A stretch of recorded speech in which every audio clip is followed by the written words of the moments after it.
Good afternoon and welcome to the Tuesday edition of Vogan's European Outlook. I hope everybody is well today and enjoying their day. Certainly we do have something a little bit quieter coming up over the next few days as higher pressure builds in across particularly central and northern areas of the UK. We do have a feature that will bring wind and rain across southern parts, but it is a big change compared to what we had over the course of the weekend. We went from cold to very mild.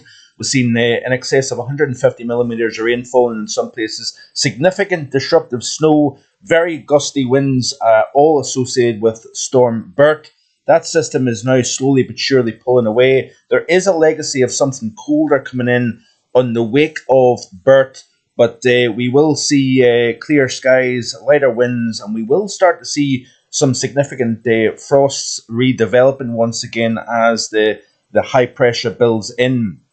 So this is of the ECMWF, the overview chart here. We've got the exit in Bert. We've got the system that is developing that is going to make an impact across southern areas of the UK. Then we've got other systems out over the open Atlantic. That is going to introduce their influence as we push towards the late portion of the weekend.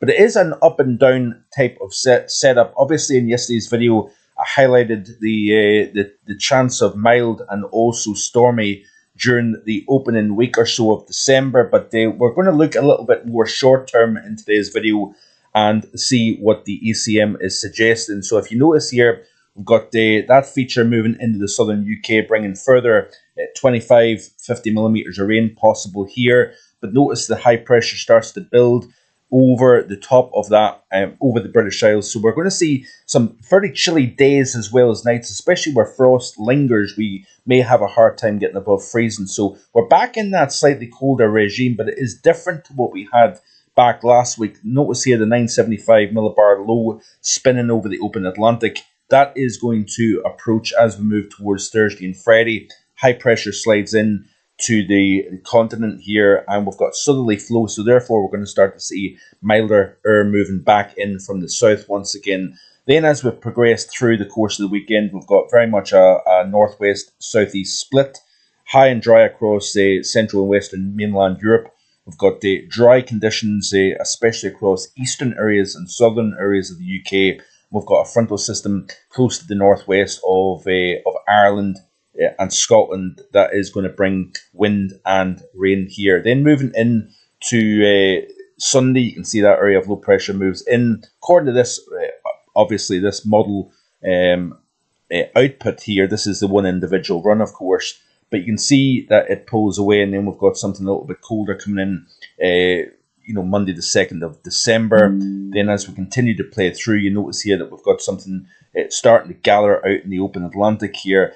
What my suspicion is that we've got a trough sliding eastwards across the United States. That's going to increase the thermal gradient, tighten the jet stream over the Atlantic. We've got a mild air mass over the central Atlantic versus a cold air mass across the north. That contrast then fires up a stronger jet stream, and therefore we have the opportunity for some deep areas of low pressure moving towards the UK as we move towards the mid to latter half of next week.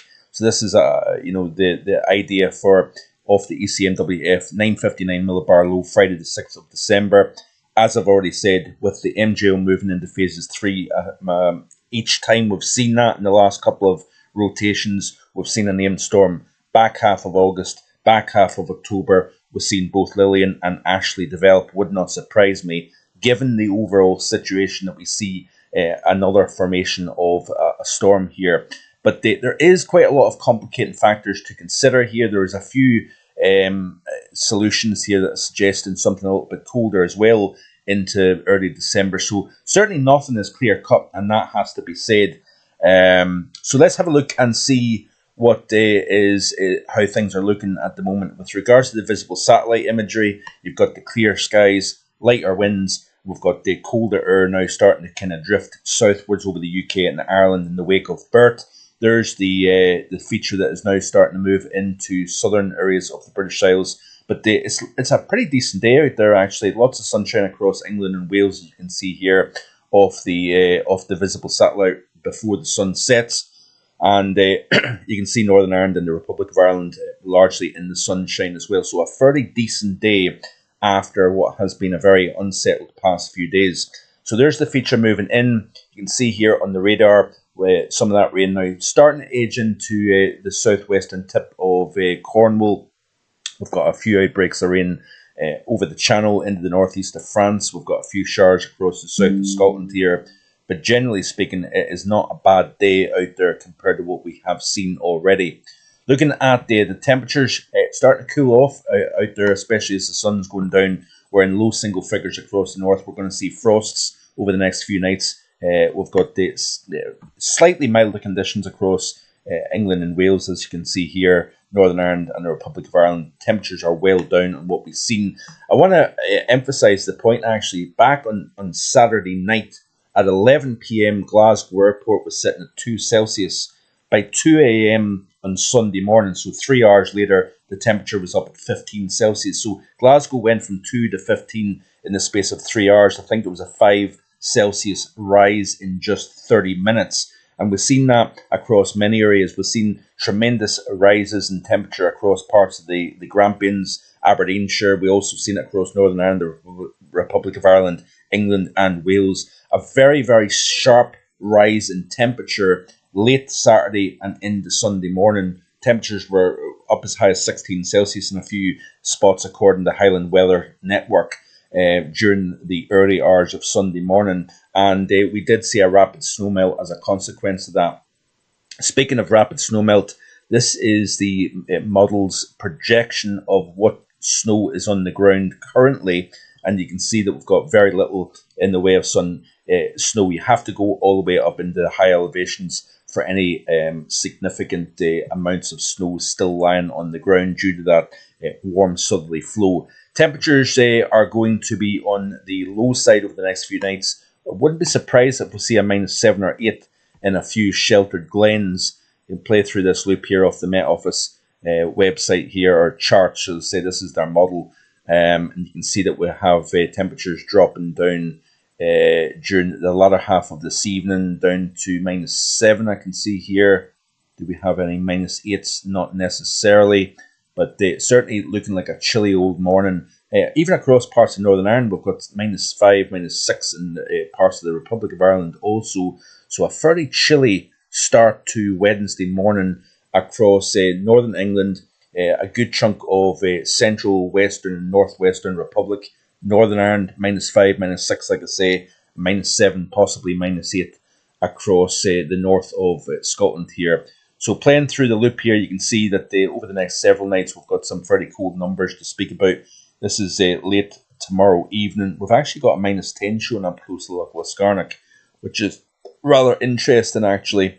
And again, some colder temperatures now across parts of more across England as well as Wales, as that system that brings the heavy rainfall across the south then moves eastwards, and then it kind of opens the door to something colder coming further south. But some fairly cold days as well as nights. If we look at the maximum temperatures of the model here real quick, you can see that even during the course of tomorrow, that we don't have a particularly warm outlook in terms of daytime maximums. And obviously these daytime maximums are going to be cooler when you've got fog lingering all day. Sun is approaching its weakest of the year.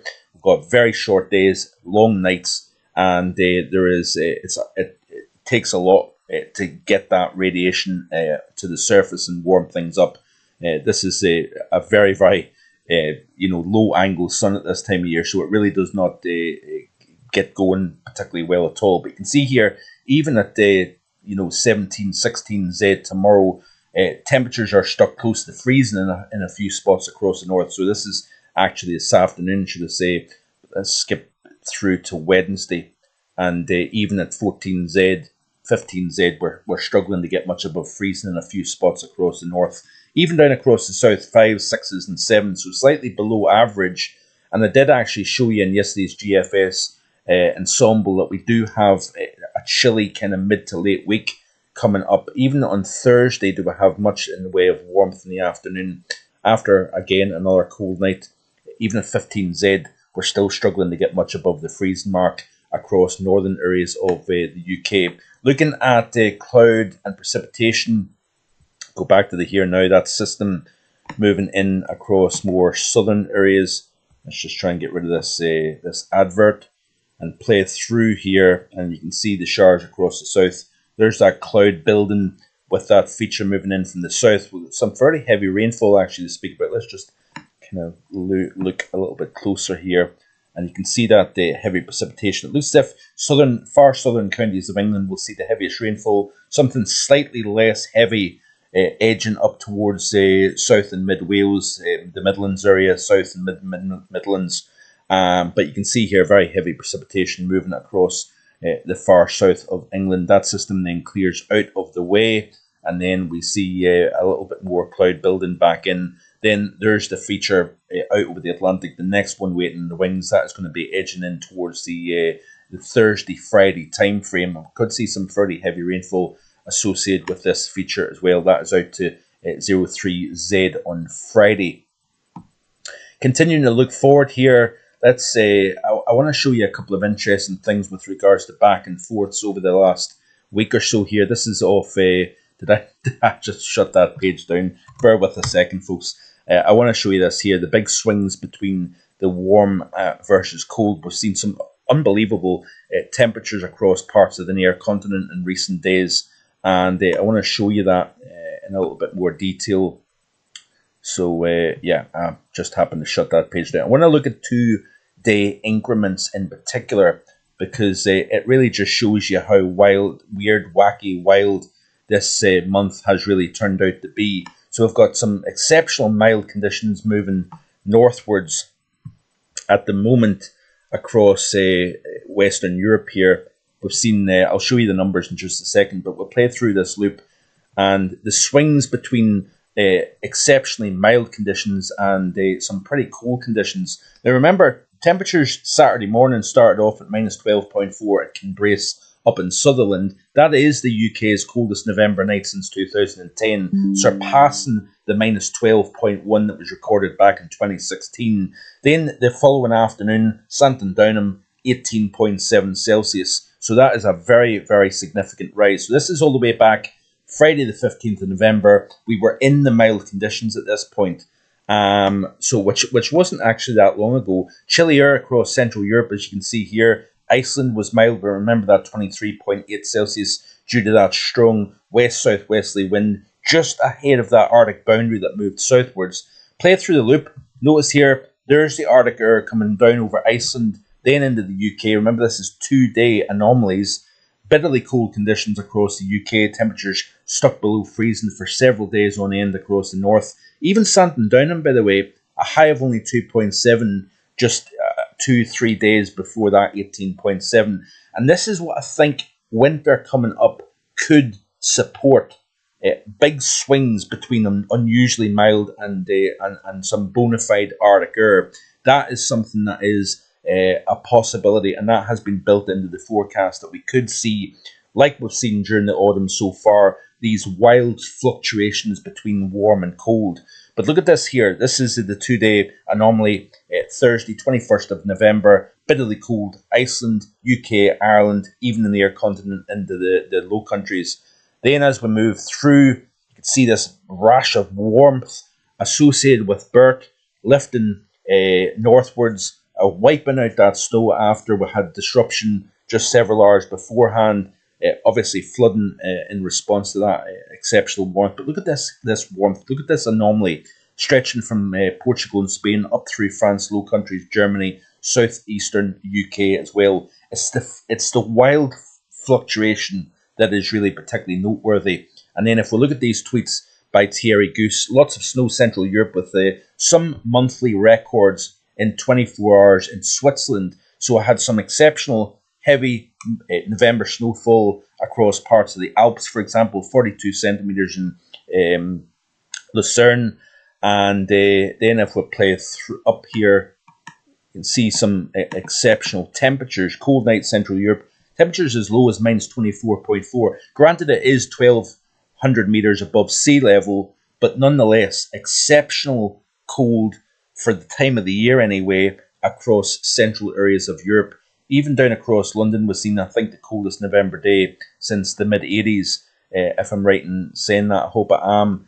Then if we go up through the rest of these tweets, that cold air then slid eastwards, and then exceptional warmth, high temperatures for Western Europe at record levels for late November. As high as 27.4 in Spain, 26.4 in France, and then we had extraordinary high temperatures in France. At 5 to 5 in the morning, there was a temperature of 26.9 Celsius in one location in France, southwestern France, 24 Celsius, all night long, thanks to the Föhn effect.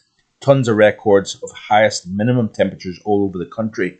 We had winds in excess of 236 kilometers per hour at 1,900 meters above sea level, with 197 kilometers per hour in France as well. Let's have a quick look at that 236. What does that convert?